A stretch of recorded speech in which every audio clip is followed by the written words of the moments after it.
नमस्कार, स्वागत बा आप सभी दर्शक लोगन के। त खबर बा भोजपुरी हिट मशीन खेसारी लाल यादव जी के बारे में, जो कि खुद थाईलैंड में संघर्ष 2 की शूटिंग कर रहे बड़े, लेकिन उनकर धमाका यहाँ यूपी बिहार में डेली हो रहा बा। जी हाँ, तो यूपी बिहार में तो डेली धमाका होला, लेकिन उनकर यूपी बिहार नाम से एगो एल्बम सॉन्ग आ रहा बा, जो कि आप लोग पोस्टर सामने स्क्रीन पर देख सकता नहीं।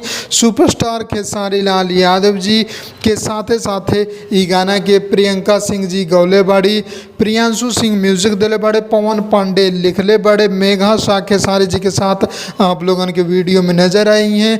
और धुन म्यूजिक ओरिजिनल यूट्यूब चैनल पर ई धमाका आप लोगन के सुने के और देखे के मिली। फिलहाल एक पोस्टर आ चुकल बा, अभी रिलीज डेट के खुलासा ना भइल बा।